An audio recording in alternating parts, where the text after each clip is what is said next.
Muslim men are allowed to marry 4 or 5 times, I think. So I actually don't see any logic in this because I believe it's one man, one woman. That's the institution of marriage. So please clarify. Thank you. As far as polygyny is concerned, a man having more than one wife, Islam is the only religion, and Quran is the only religious scripture on the face of the earth which says marry only one.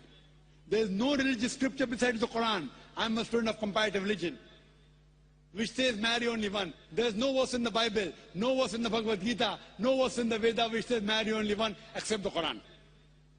If you read the Hindu scriptures in Ramayana, the father of Sri Ram, how many wives did he have? How many wives? More than one? More than one. 3 wives. Fine. Shri Krishna, according to Mahabharata, how many wives he had? Unlimited. Not unlimited. You don't know a scripture well. No. Did he have 4 wives? No. I have no idea. Not 4, not 100, not 1,000, 16,108 wives. How many wives he had? 16,108. So why can't we Muslims have 4? What's the problem? When Shri Krishna can have 16,108 wives, why can't we have 4?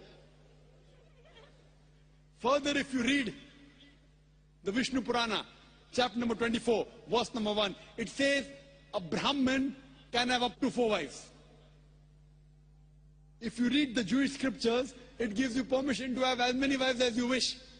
If you read the Christian Bible, it gives you permission to have as many wives as you wish. If you read the Bible, Abraham had 3 wives. Solomon, how many wives he had? He had 700 wives.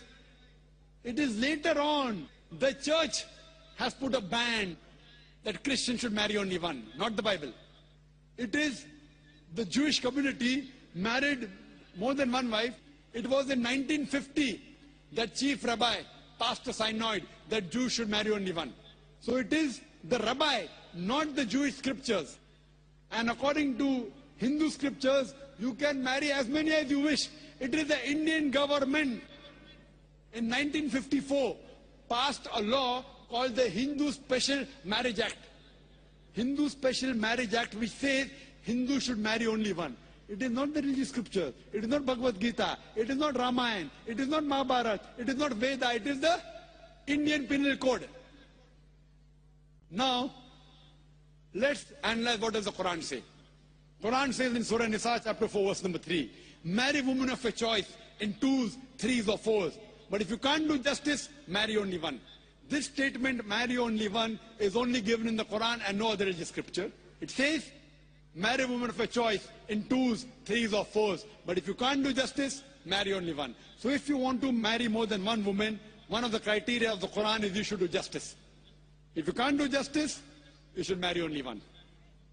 Now, what are the reasons, logical reasons a person can think that why has Islam permitted certain men to have more than one wife? Many non-Muslims think it is fard, it is compulsory for a Muslim man to have more than one woman, to have more than one wife. It's not compulsory, it's optional. It's not fard, it's not compulsory. Have you heard of Dharminder? Yeah. How many wives he has?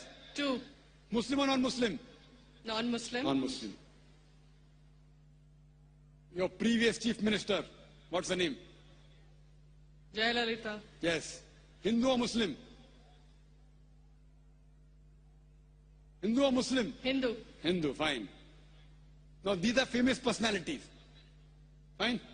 How many famous personalities you know in India who have got more than one wife?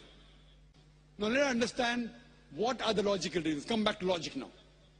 Now, by nature, if you ask any medical doctor, he will tell you, male and female are born in equal proportion. Girls and boys are born in equal proportion. But any medical doctor, any pediatrician, any children doctor will tell you that the female sex, the female child is stronger than the male child. That's the reason there are more deaths in the male children as compared to female children. So in children's age itself, the female children are much more than the male children.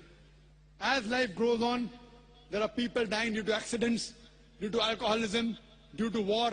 There are more males dying as compared to females. Today, if you analyze in the world, there are more females in the world as compared to males. There are few third world countries like India where the male population is more than the female population. And do you know why? The reason is because of female feticide and female infanticide. According to an article, a program which came on BBC by the name Let Her Die, the program was assignment. There was a British reporter by the name of Emily Buchanan. She comes to India and she says that every year in India, more than 1 million fetuses are being aborted after they identified that they're females. She says more than 3,000 every day. You multiply, more than 1 million every year. If you see the rest of the world, if you see New York alone, there are 1 million females more than males. In USA alone, there are 7.8 million females more than males. In UK alone, there are 4 million females more than males. In Germany alone, there are 5 million females more than males. In Russia alone, there are 9 million females more than males. And God alone knows how many millions of females are more than males throughout the world. Suppose I agree with your philosophy, sister. You said, one man, one woman. If I agree with you, sister, with your philosophy, one man, one woman. And suppose my sister happens to be in America, or your sister happens to live in America. And suppose the market is saturated. One man, one woman, saturated. Yet there will be 7.8 million females who will not find life partners. One man, one woman. Now the option for these 7.8 million females is either marry a man who already has a wife or become public property. You say, Dr. Zakir Naik, public property, such a harsh word. Sister, it is the most sophisticated word I can use. I cannot use a more sophisticated word than public property. According to the States of America, do you know, on an average, a man, before he settles down with a wife, he has 8 different sexual partners. Do you know that? On average, 8. Some may have 1, some may have 10, some may have 28 sexual partners before he settles down with one. So the only option remaining, so if my sister happens to live in America, or if your sister happens to live in America, and the option is given to her, and suppose the market is saturated, every man has found a woman for himself. And unfortunately, if my sister, or if your sister happens to be one of the women who has not found a life partner, the only option for them is either marry a man who already has a wife or become public property. Any modest woman would opt for the first. Sister, what would you opt for your sister? Marrying a man who already has a wife or become public property? My sister's too young to be married. So When she grows up and if she happens to go to America, or if you happen to be in America, third choice. what would you prefer for her? You're the elder sister. Would you prefer her becoming public property or marry a man who already has a wife and get equal rights? In Islam, if you have a second wife, you give equal rights. In America, the public property has got no rights. She's degraded. She's dishonored. In Islam, she has an equal right. She gets honor. What would you prefer for a younger sister when she grows up?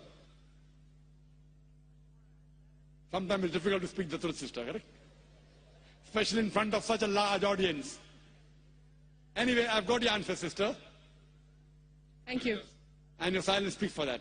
So that's the reason in Islam, sister, men have been allowed to marry more than one wife is to protect the woman, not to degrade her.